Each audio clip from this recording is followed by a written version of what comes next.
Welcome everyone to Speed Reading and Memorization Techniques. So my name is Paul Novak. I'm the founder and program director here at Iris Reading.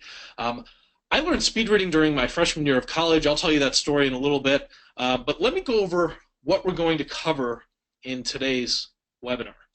First of all, you will find out how fast you currently read. If you don't already know that number, it's very important. We'll cover that in a little bit. You'll find out your reading speed. Some people know how fast they type, but they don't know how fast they read. And this is very important to know, if you're average, above average, below average, and it doesn't matter where you're starting out, you can make improvements. Even if you're a below average reader or an above average reader, there's always progress that we can make, and we're going to talk about how you can do that in this session. Also, how to read faster with comprehension. That's the key. Unfortunately, there's a lot of speed reading programs out there that will, show you how to read faster, but you're not comprehending anything. Well, I would say if you're going faster and you're not comprehending, that's not really reading. Reading always implies that there's some sort of comprehension. Now, sometimes we try to read, and sometimes we get little comprehension. You ever read like a whole page, and you look up like, I have no clue what I just read. I think we've all had that happen to us where our mind just blanks out. So we'll talk about some strategies for concentrating better as well. Also, how to read faster on the computer screen, and how and when to take notes. So, you're a college student, as just about all of you are. You've got to balance it out between reading and sometimes you've got to take some notes. So we'll talk about this topic and memorization techniques. Think about all the times you've been told to memorize something. How many times have you been taught, here's how you memorize something? And that's kind of unfortunate because there's a lot of memorization techniques out there. We're going to cover one very specific one that's very, very powerful that you can start implementing right away. So a little bit about us. If you don't already know about us, Iris Reading, we're based in Chicago. We teach speed reading and memorization courses. We do it at the high school, college, and corporate level.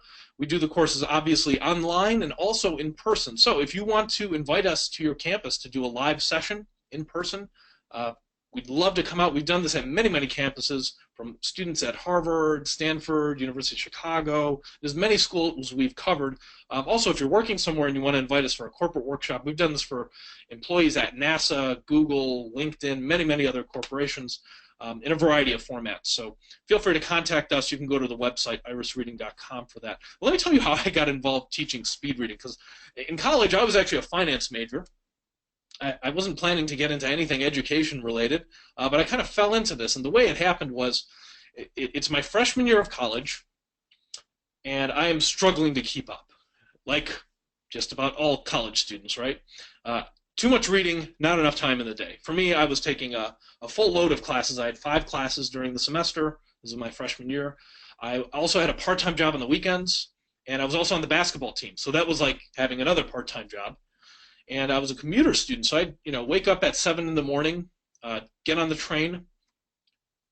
First class was at 8, finish all my classes by around 2 o'clock, go to basketball practice at 3 o'clock, finish that at around 7, and then from 7 o'clock to maybe 9 or 10, I'd go to the library to study, and then I would take the train back home. And sometimes I was coming home at 10, 11 at night. So I'd start my day, waking up around 6 a.m., coming home at 11, and it was just really, really starting to, drain me of energy, and I wasn't procrastinating. I was trying to, read at all parts of the day, on the train, in between classes, during my lunch break, and I couldn't keep up. So I started meeting with some of my professors, and one of my professors suggested to me that I take a speed reading course. He told me that he took one when he was in college, and it helped him out a lot.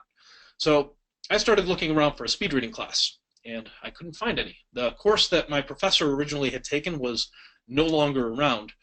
And I couldn't find any speed reading classes in Chicago, so I just went back to my professor and I asked him, hey, you told me that you took a speed reading course. Maybe you can teach me how this works. And my professor agreed that he would allow me to come in during his office hours and he would teach me a variety of speed reading techniques.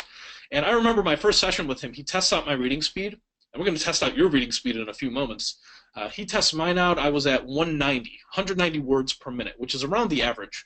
I was actually very happy to know that I was average because I thought it was below average. I always felt more of a numbers guy, and so I was kind of content at that time with being average. However, my professor told me, he's like, look, if you want to keep up with all the reading that I'm assigning and all the reading your other classes are assigning, you probably want to be closer to 400 words per minute or higher. So we go through a variety of drills and exercises, not in one day, but I probably went through about 10 hours total of training for like an hour, hour and a half on Tuesdays and Thursdays. And my first session, when I was at 190, he gave me a standardized reading test. I remember scoring 60% on this test, where you have a passage to read and then some questions to answer. And so I'd start off 190 words per minute, 60% on the test. And after about 10 hours of training, my last session with him, I was at 830. And comprehension this time around on that test, I got a 84%. Now, I hate to sound cliche and call this a life-changing experience, but if you're reading 4 times faster, that changes a lot of things for you. For me, I started catching up with all my material. I started keeping up with it. My freshman year, I pulled off a perfect GPA, although I didn't maintain a perfect GPA because, college gets harder as you go through it. And by your year, what happened was, beginning in my sophomore year, I had to start working full-time. And I didn't want to drop out of school. I wanted to continue going to school full-time and also working full-time. And I actually found myself a job, an internship, working at the Chicago Board of Trade. If you've ever seen the Board of Trade, when they're talking about the market sometimes on the news where everyone's yelling their heads off, I used to work down there on the trading floor from 8 to 4 and then took my classes from 6 p.m. to 9:15 at night, Monday through Friday. If I was still reading at 190 words a minute, that would have been impossible to keep up with work and school. So the way I started teaching speed reading, when I would get out of work, I'd go to campus, and I was going to school here in Chicago. I graduated from DePaul University. I'd sit in the student lounge and start reading whatever had to be read for that class. And every so often, a classmate or a friend of mine would see me reading, and they would ask me, "Hey, are you skimming, or are you actually reading that fast?" And I would tell them I learned some speed reading techniques, and I always got the question, well, how does it work? And I would give some of my friends like little tips here and there, but a lot of it has to do with practicing different exercises. And during my senior year, I had one more class I had to take as an elective, and one of the classes I took was an entrepreneurship class. It was the only class that would fit in my evening schedule, so I took it. And in that entrepreneurship class, we had to come up with a business idea, write a business plan, and execute. Well, for lack of any other better ideas, my business idea in this entrepreneurship class was to come up with a speed reading tutoring service on campus. And I started posting some flyers on campus. I started getting some emails from students that were interested.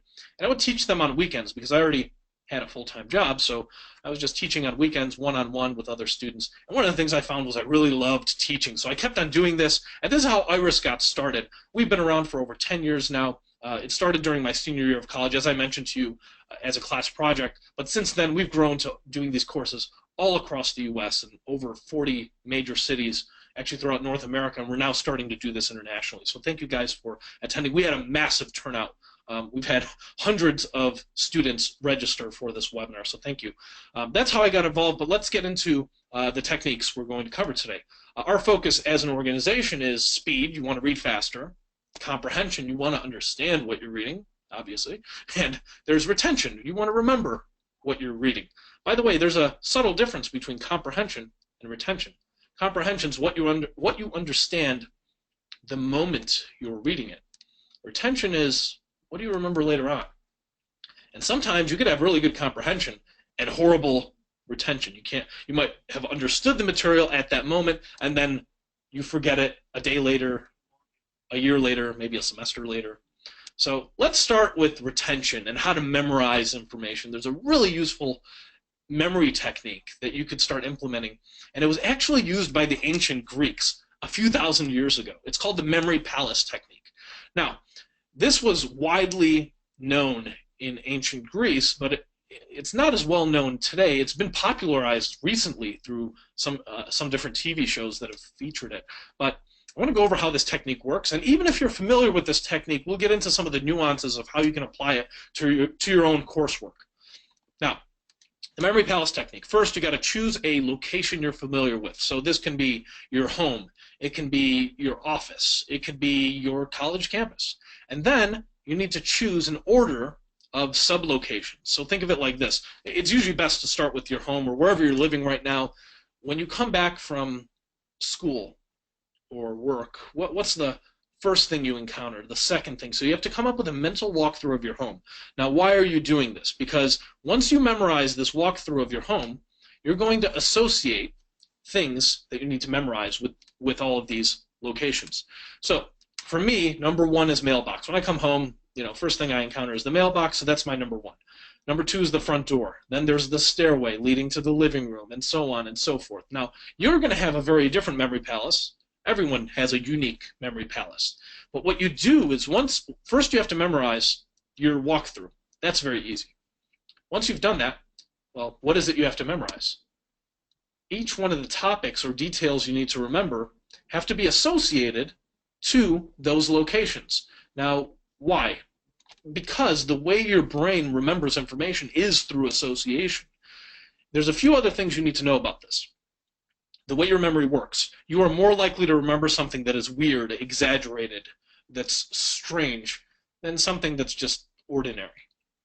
So, if we had a topic like technology, let's say you're reading something that was about technology, the chapter, and let's say your memory palace you're going to use is your home. Maybe these are the sublocations, and here are the things you need to remember. Let's say these are the things in green. Apple is number one, Amazon, and let's say for some reason you need to remember these things in order. By the way, you could use this for remembering presentations too. I use it all the time to memorize presentations. Well, if the first section was talking about Apple, that has to be associated to your mailbox. So when you think about Apple, what visuals do you think of?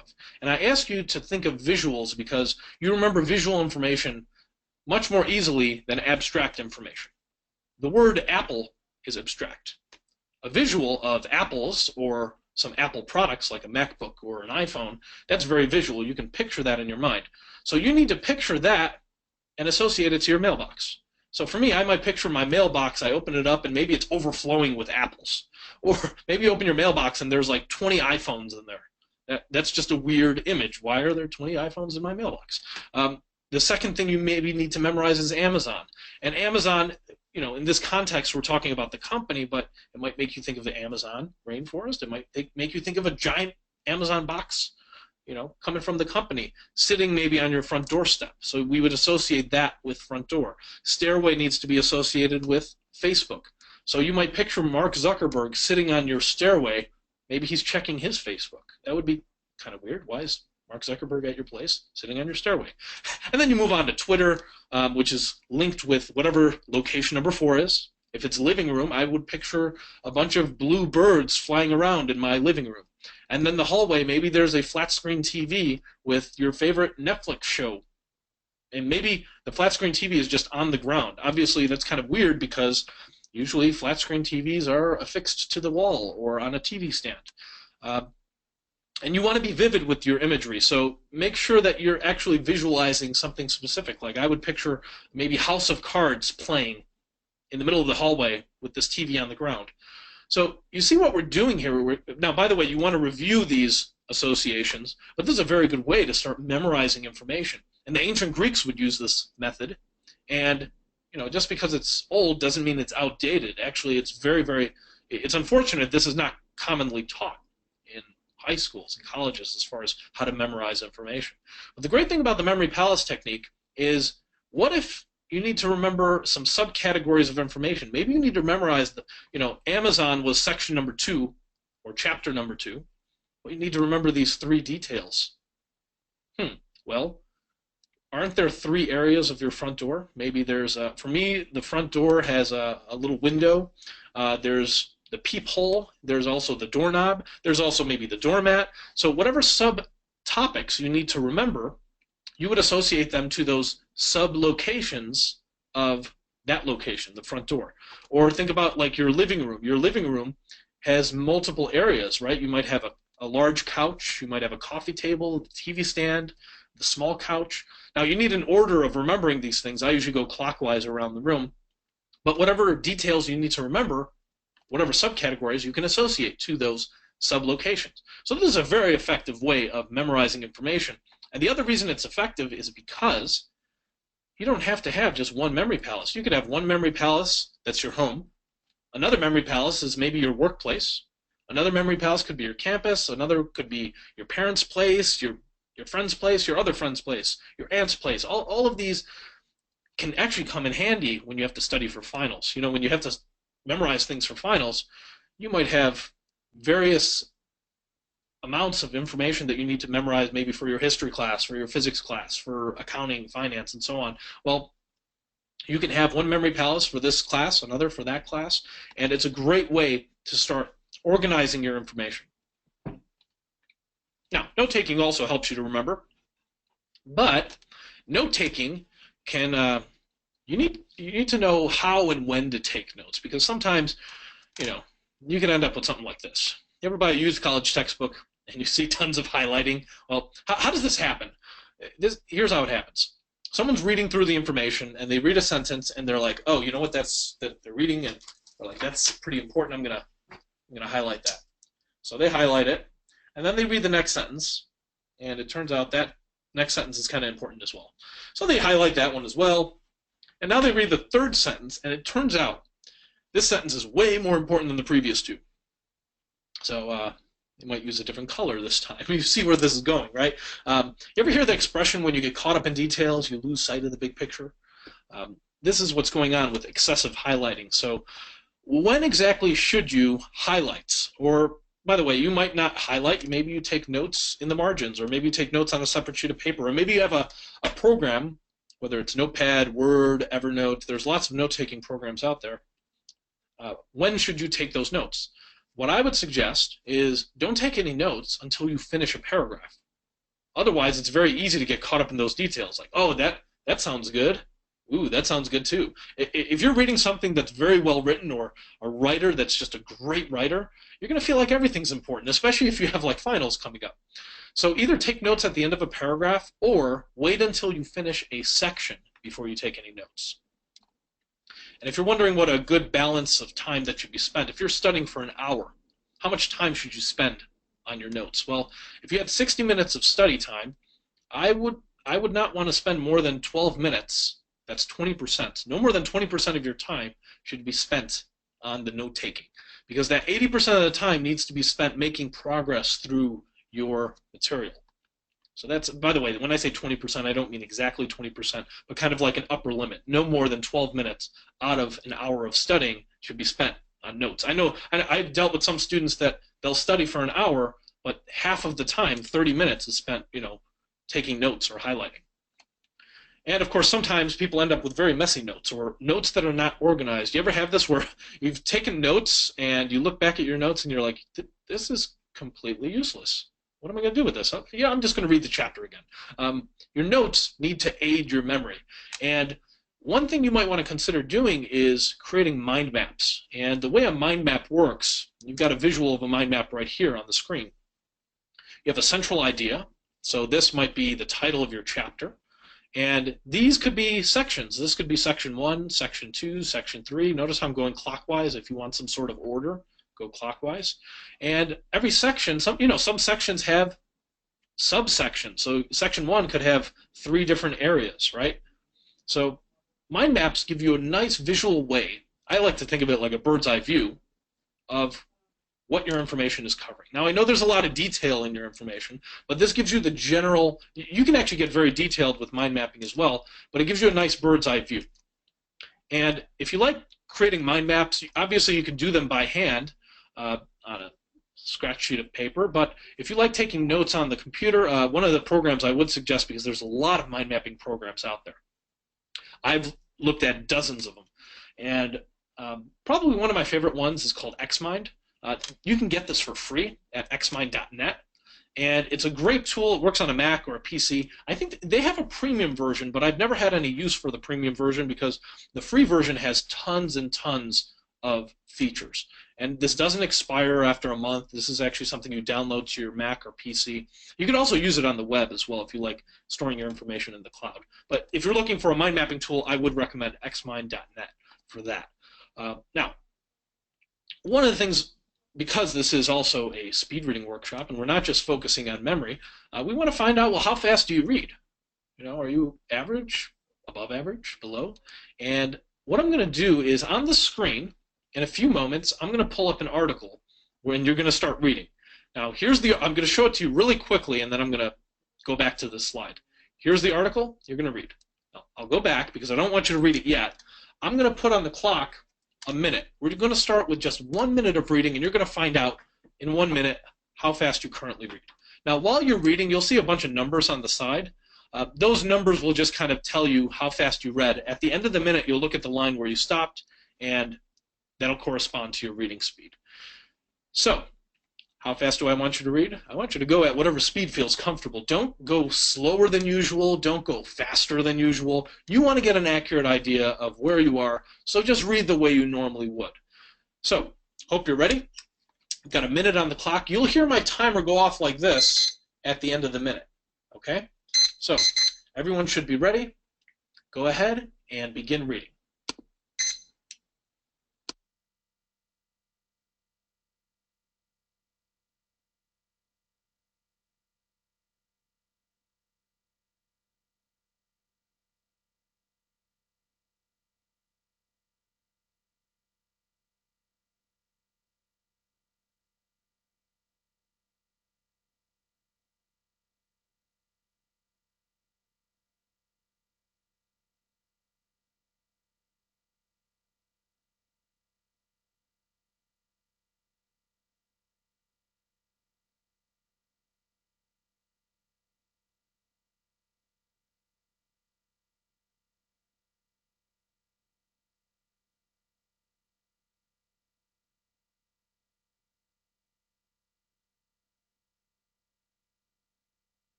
Okay, go ahead and look at the line where you stopped.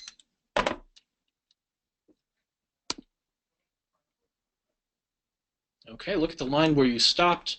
And I want you to take note of that. So maybe, on a separate sheet of paper, or, open up a notepad document. Make sure you remember where you started because, as you make progress, you're going to want to know how much progress you're making. So write that number down or, take note of it on your computer. And make sure you take note of it because I'm going to change to the next slide in a moment. By the way, these numbers on the side tell you how fast you read if you read to the end of the line. So you see that number 206, that corresponds to the final word on that line. If you stopped one word before or somewhere in the middle, obviously you could just take the previous number from the previous line and then just add whatever words you read. Or if you stopped right here on news, I would just take 206 and you didn't read that word, so I would minus 1. And that would be 205. So that'll tell you precisely how fast you read. Now at this point, usually people are wondering, okay, well, is that good? Is that bad? This is the average reading speed. It's 150 to 250 for most readers. And by the way, let me qualify this, give you a little more detail about it. This is an average reading speed for adults in the US. Now, when I say adults, I mean 18 and up. Now, for college educated, sometimes this number is a little higher. And actually, we'll do a quick little poll, and I want you guys to enter how fast did you read? So you should see in a moment here, whoops. And actually, you know what? I just double-clicked on the poll, so it went there and it went away. Go ahead and in the chat box, just to kind of make this interactive, go ahead and type how fast you read there. I'd like to know your speed. I see a lot of numbers coming through. In the chat box, write down your speed.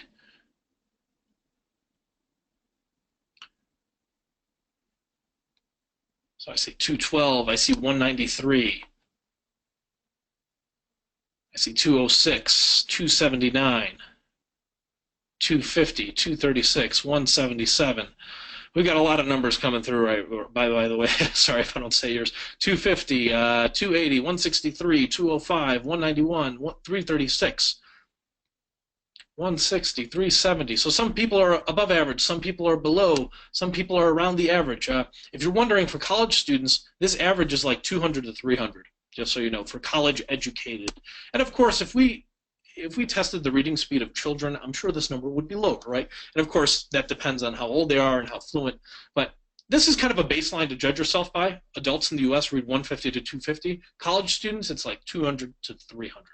So you can use that as a baseline to see of where you fall.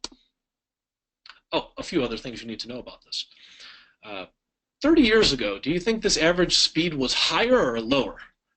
Higher or lower? Well, guess what? 30 years ago, it used to be a little higher. It used to be 250 to 350. The average reading speed has gone down. That's obviously a bit of a problem. I think part of the reason why it's gone down is compare ourselves as college students now to 30 years ago. Well, if you're a college student 30 years ago, while you're studying for finals, your mobile phone is not going to go off, right? You're not going to get a text message. You're not going to have the urge to check Facebook, email. There's so many potential distractions now compared to 30 years ago that I think that has actually affected the average reading speed. Also, this average reading speed is based on medium level material. This article that you guys were reading from, this is medium level. When I say medium level, I mean this. It's not too easy and it's not too hard. I think all of us would agree this is not, Dr. Seuss, right? It's not a children's book. And it's also not advanced level physics, right? Something very technical. What would happen to your reading speed if you read something very technical? I'm sure you would slow it down a bit, right? You might slow it down a lot because it's very dense material. And if something was easy, if I gave you some selection from a children's book, you'd probably be reading a little faster. So it's best to think of your reading speed not as a single number, but more like a range. And your goal, and actually the goal of our programs and our courses, is to move that range higher. So keep that in mind. Now let's talk about how to start reading faster, because that's why we're here, right? Easiest way you can start reading faster. Use your hand as a guide. So here's what I mean by that. You would take whatever you're reading, and you're just going from left to right, line by line through the material. So you could use your finger, you could use your hand like this, you could even use a pen if you prefer, going from left to right. Whatever feels most comfortable, but there's a reason why using your hand is helpful. It's because your eyes are naturally attracted to motion. Think about it this way. If there was a bee flying around in your room right now, it would be a little distracting, right? One, because it's a bee, and two, because anything that moves around will naturally get our attention. That's just how our eyes are wired and how they work. So using your hand as a guide can be very, very useful. And by the way, I do understand that's a little more practical when you're reading a physical book, when you have printed material. Using your hand as a guide is not as useful if you're reading on the computer screen. So let's talk about reading on the screen for a moment here, because this is actually where sometimes people will read slower on the computer screen. Remember I said the average reading speed is around 150 to 250. So if we had to put one number on it, let's say it's 200 words a minute. Let's say that's average. On the computer screen, the last study I saw about maybe 6 years ago, they had adults in the US reading on desktop computers, and they found that the average reader was going about 32% slower on the computer screen as opposed to reading on the page. So I want to go over a very useful program, an application that we developed here at IRIS, and it helps you to go through material faster on the computer screen. And the program is called Accelerator. You're going to see the link on the screen in a moment. Let me show you how it works. So we're going to take some sample reading material here. World scientists admit they don't like mice. You copy it, and then you go to the program. It's called Accelerator, and you'll see how it's spelled in a moment. It's just a text box. You paste your material here. So we're going to paste it, and then we're going to hit the green button, begin. And then those are the first two words on the screen. We're going to go at 300 words a minute. When I click the read button, these words are going to blink. Watch.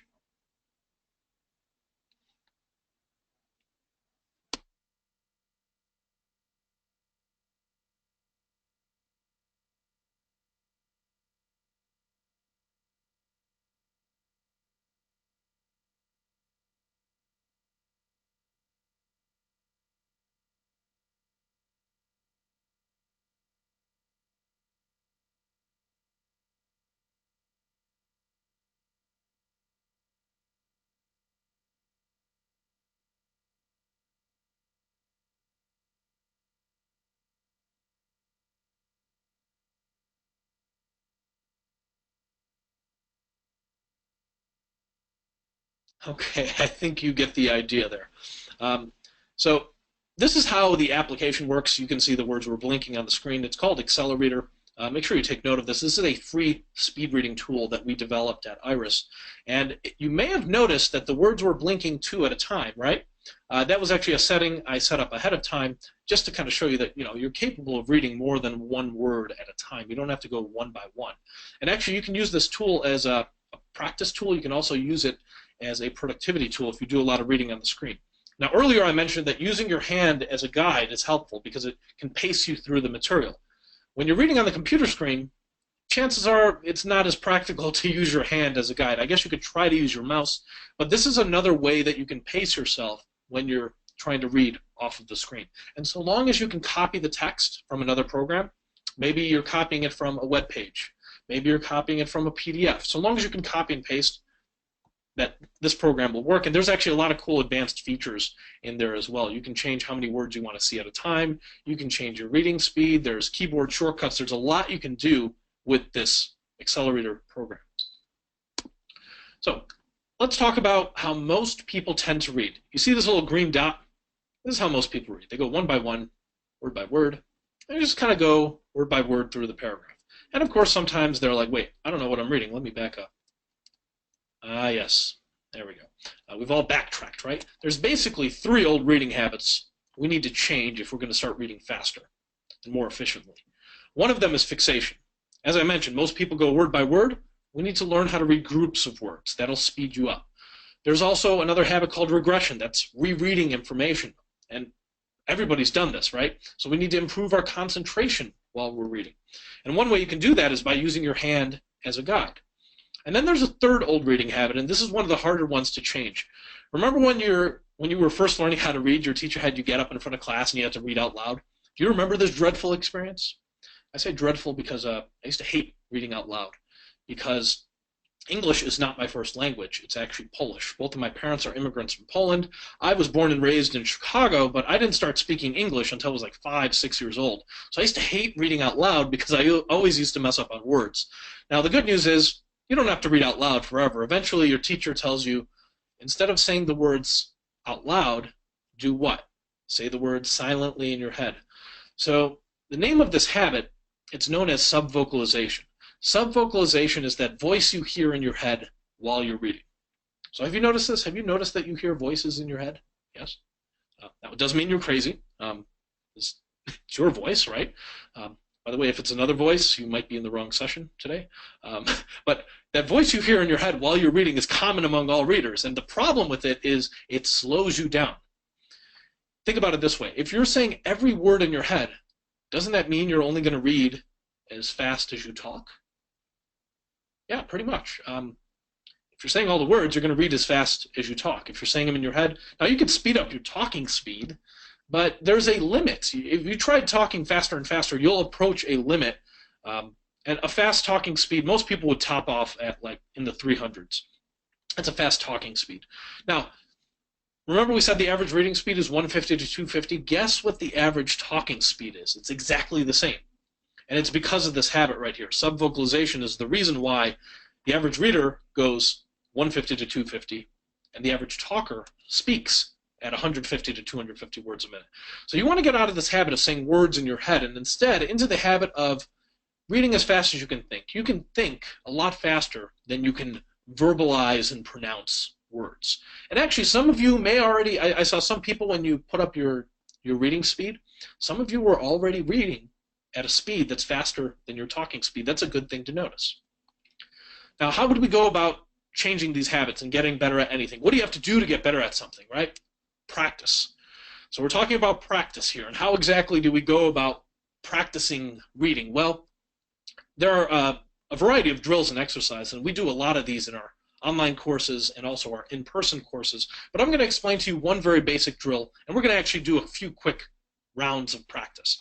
So the drill is called a speed drill, and here's how it works. You have to purposely go faster than you would normally read. So how are we going to do that? Well, we're going to do a speed drill right now. You have 40 seconds to get to the same spot that you read up to. You see this passage here. This is the, when I tested out your reading speed, this was the passage that you were going through. What I want you to do is get to the point that you read up to in 40 seconds. So earlier you read up to there in 60 seconds. I want you to get there in 40 seconds. The goal of this exercise is to see words at a faster rate, even if that means we're going over material we already read. Think of it as like a, you're trying to train your eyes to see words at a rapid rate. So let's say you read up to through the second paragraph. If you had 250 earlier, I want you to get to that same point in 40 seconds. Now, some of you, what Maybe you got through 3 paragraphs, or maybe you got up to here. You got to get to that point in 40 seconds, and I'm going to put it up on the clock right now. Let's do one sample drill for the moment. Okay, make sure you get to the spot you previously read up to, but just make sure you're basically skimming through the words at a faster rate. Ready, set, and go.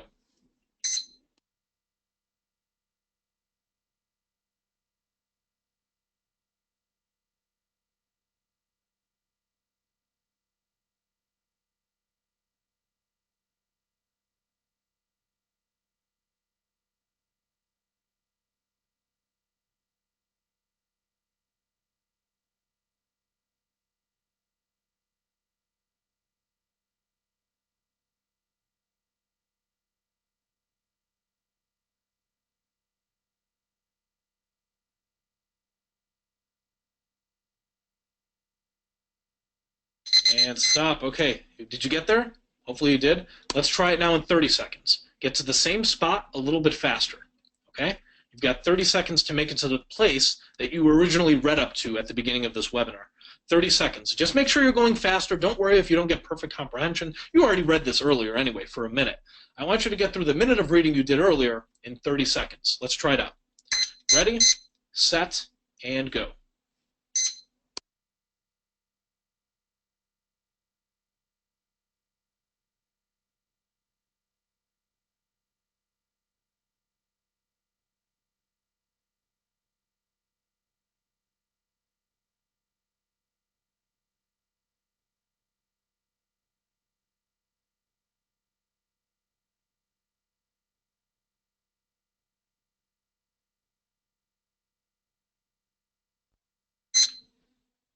And stop. Okay, so how'd you do there? If you made it, very good. We're going to do one more drill. I want you to get through, I'm actually showing you the entire article here now. There's 581 total words.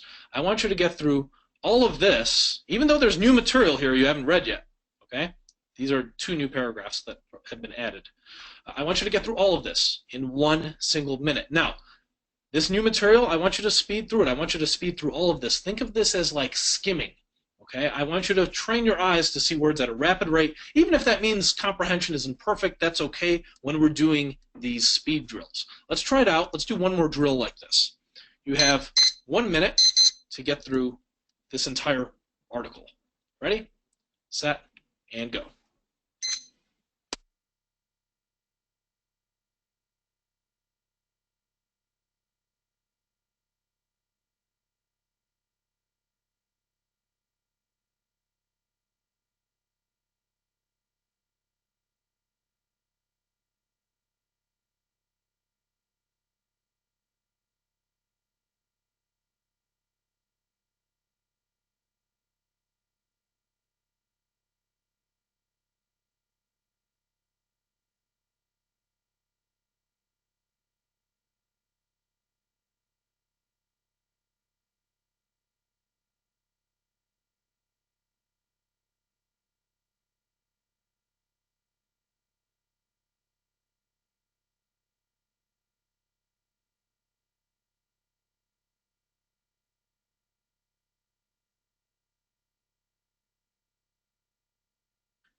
And I'll stop you there. That was 1 minute. Okay, so here's what we're going to do now.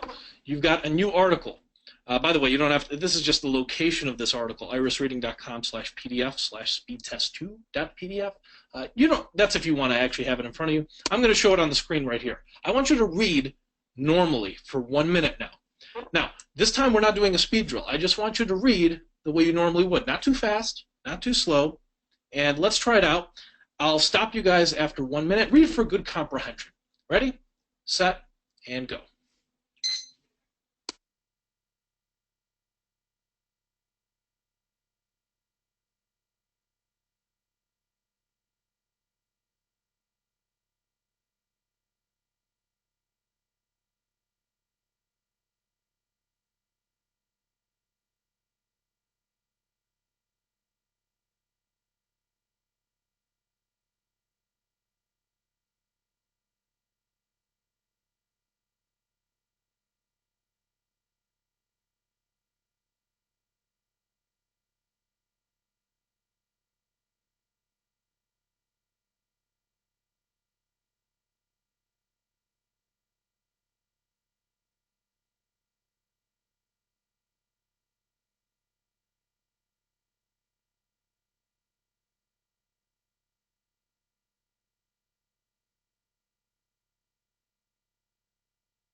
And stop. Okay, that was 1 minute of reading. Look at the line where you stopped. And what I want you to do, let me open up a poll real quick here. I want to ask you, did you read a little faster this time around? So you should see on your screen a poll asking if you read a little faster this time around. Type a yes, or well, not type, but select yes or no. Curious to know if you read a little faster. And if you did, very good. And if you didn't, by the way, don't worry. We can, you can always make more improvements when you do more practice. We just did a little bit of it right now. Sometimes a little practice goes a long way. Okay, I see just about everyone has voted, so I'm going to close the poll here. If you haven't already voted, make sure you do it. Yes or no? Did you read a little faster? And I'm going to share with you the results, okay? Now, this is with hundreds of attendees here. I'm going to close the poll. Let me share the results. 94% of you read a little faster this time around. Nice job. Now, a few of you didn't read a little faster. That's okay. We only did 3 of these drills, but I wanted to show you how you can make very quick progress with, just a little bit of practice sometimes goes a long way. Now, how exactly do these drills work? By the way, here's the success baby. If you made an improvement, you get the success baby. And again, as I mentioned, we only did 3 drills. Imagine when we do our live classes, these programs are usually on weekends, Saturdays, Sundays. They're 4-hour classes, and there's a lot of drilling and exercises going on. We also, when we do online courses, same thing. But the way that they work, I like to compare it to driving a car on the highway. When you're going on the highway, you're going a lot faster than you would normally, drive if you're driving just on side streets. And sometimes you're going 70 miles an hour for a long period of time, and then when you get off the highway, how does it feel? Doesn't it feel kind of slow? Because you got used to going a lot faster, right? Sometimes you're still going 40 or 50 without realizing it. And when you get off the highway, you don't realize it because you got used to going 70. Think of your reading speed the same way. You're doing these speed drills. We only did 3 of them, but you were forcing yourself to go a lot faster than usual. When you get off the highway, so to speak, it's not going to feel as fast. So that's how these speed drills work. And here's an example drill you can practice on your own. This is one of the basic drills. The goal is to see words at double your normal reading speed. So you might read for 20 minutes, and then the 20 minutes of reading that you did, you speed through it in 10 minutes. So you skim through material you already read in 20 minutes, you do it in 10 minutes. Why? Because your goal is to see words at double your normal reading speed. So that's one example. By the way, these numbers can differ. These can be 10 minutes of reading and 5 minutes of skimming through the material you already read. The goal is to train your eyes to see words at a very rapid rate in this particular basic speed drill. And there's a lot of drills you can do. Actually, we do a lot of these in our more comprehensive classes. So if you're reading at 200, you want to practice at 400, so you can get to something like 250. If you're already reading at 250, you need to practice at 500. So 300 will not feel as fast. And if you're reading at 300 with comprehension, that means you want to practice at 600, and so on and so forth. And this is a step-by-step way to improving your reading speed. Now, if you want to continue making improvements beyond today, the best way to follow up this webinar, if you go to irisreading.com, we have some comprehensive online courses there. We also have live courses. You can check it out if we're doing a class in your city. But basically, you go to irisreading.com. Website looks like this. And if you click on in-person classes right here, you can see some of the cities where we offer live classes. Actually, we're just adding a whole bunch right now, so you can check it out over here. But the online courses, this is what I want to alert you to, because it's Cyber Monday, and we actually have a great deal. It's a very short sale in honor of Cyber Monday, and all of our online courses are $40 a piece instead of the normal rate, which is usually $200 to $300.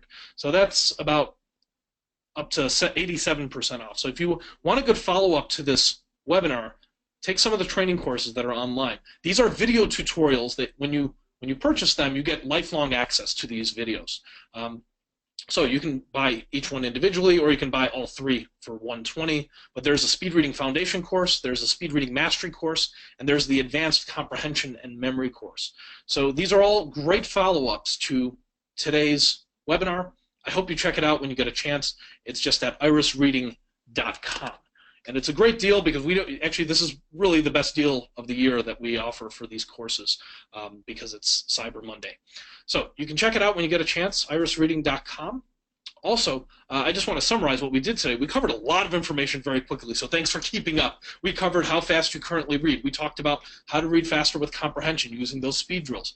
A lot of you made an improvement in just a very, very short period of time. Imagine when you take one of those longer courses, how much more drilling and exercises come through, how much more progress you can make. And actually, those courses also include memorization techniques. So if you like that memory palace technique, there are a number of memorization techniques that can help you memorize information in various ways, from memorizing vocabulary, maybe you're learning a new language, to memorizing maybe a lot of detail inside of your textbook.